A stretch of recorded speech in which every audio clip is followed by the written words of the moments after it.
Although the human mind can be considered a brilliant invention of evolution, it is also capable of horrendous imaginations. Throughout the centuries, the pages of history have sung about gruesome tales of torture, human ruthlessness, and the sadistic pleasure both individuals and groups of people derived from seeing others in excruciating agony. This is a list of 10 brutal ways people were executed in the ancient world. Welcome to True Media, courtesy of Miss Trudy. And don't forget to subscribe and like this video. Thank you and welcome.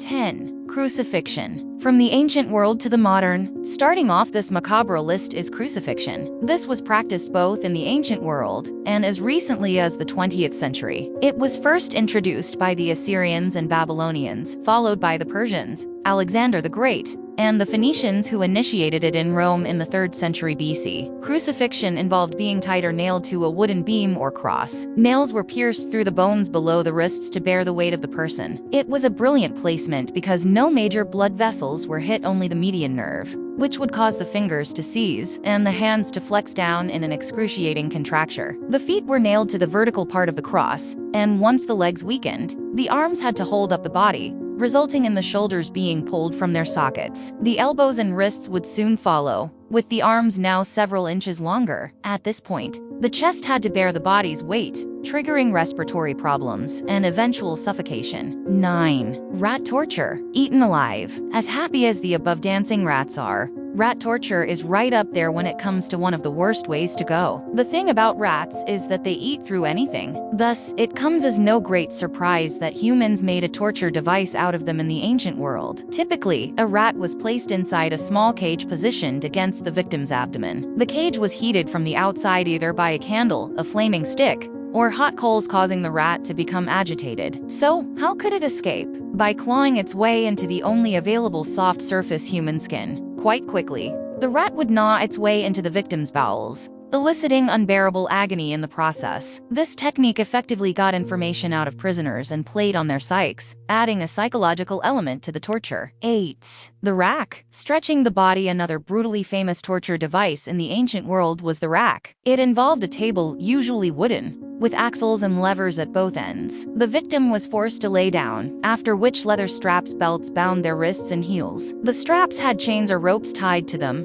which wound over the axles. One or several torturers would then slowly push the levers, causing the axles to rotate and producing tension in the chains. This caused the straps to dig into the prisoner's skin and gradually stretch their body outward. The internal physical turmoil that one would have suffered is hard to swallow. Vertebrae expanded, joints, muscles, and tendons gave way, posture changed. The ribsage pressurized the lungs, bones shattered, nerve endings became exposed. The pain would be near unimaginable. As a bonus for the especially tough, they were placed on spiked axles that stripped their backs of their flesh. 7. Keelhauling. Dragged under. Coming in at the number 7 of brutal ways to die in the ancient world is the horrifying ordeal of keelhauling. The term comes from the Dutch word keelhaulen, meaning to drag along the keel, which is precisely what this torture method did. The sailor was stripped, tied, and suspended by a rope from the ship's mast, with weights or chains attached to their legs. The rope was looped beneath the ship, and once the sailor was released, they were dragged under the keel. The fatality rate was practically 100%. If the person did not drown,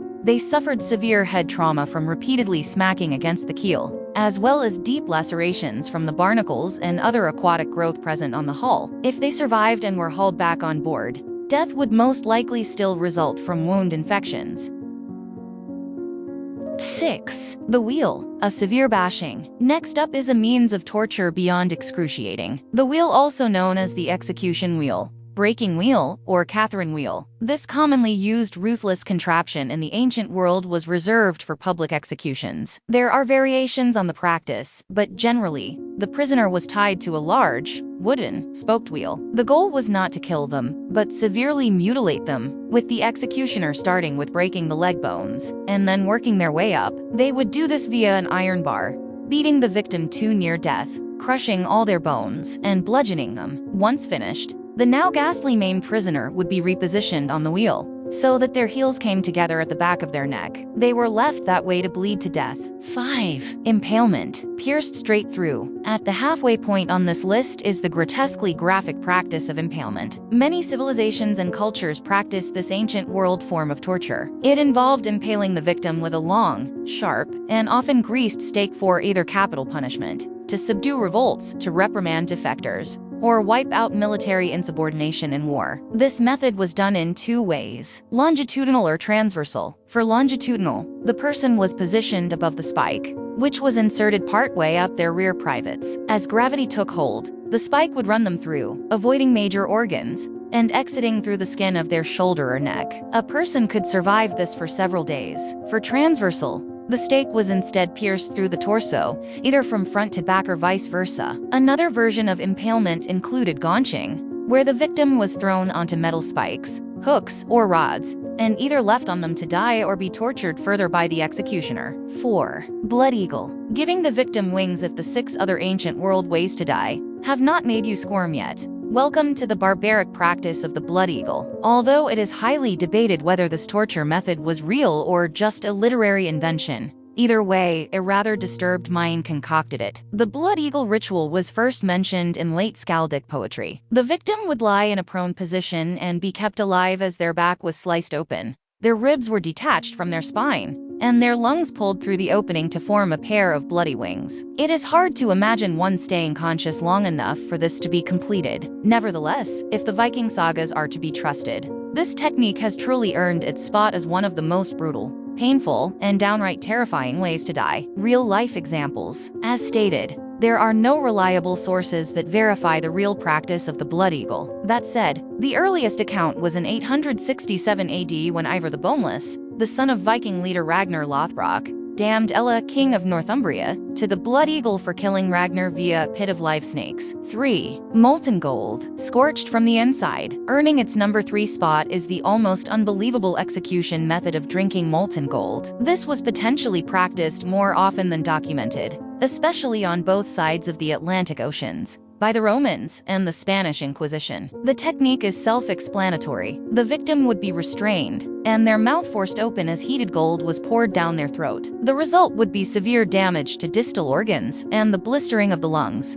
ultimately leading to immediate death. 2. Flaying. Skinned alive. This next torture method almost takes the top spot because of its sadistic modus operandi. Flaying or skinning was perhaps the most painful of all ancient world execution methods, because of its slow process. The victim was first stripped, and their hands and feet bound to stop any movement. After this, the executioner would begin peeling away the individual's skin with a sharp blade, often starting with the head, as this area would inflict the most suffering due to the victim still being conscious. In some instances, parts of the person's body were even boiled to make the skin softer and easier to remove. There were a few ways one could die from flaying: shock, blood or fluid loss, hypothermia, or infection. The time of death could also be anywhere from a few hours to a few days. Although it was considered rare in medieval times, a flayed body was a message, an eloquent canvas on which the punitive of the secular authority may be written.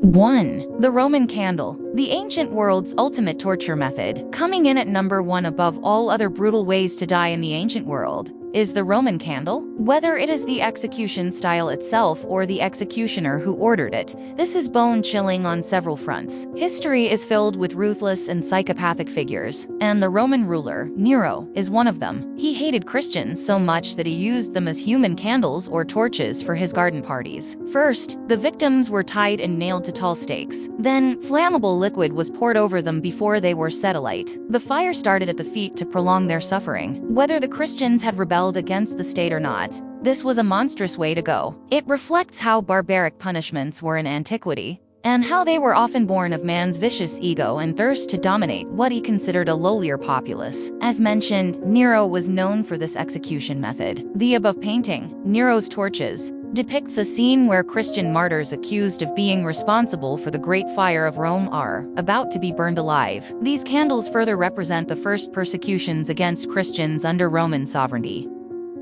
Thank you for watching. Please subscribe to our channel, Road to 15,000 subscribers. Leave your comment down below and suggest a video you would like to see next. Have a good one, and bye-bye. See you in the next video.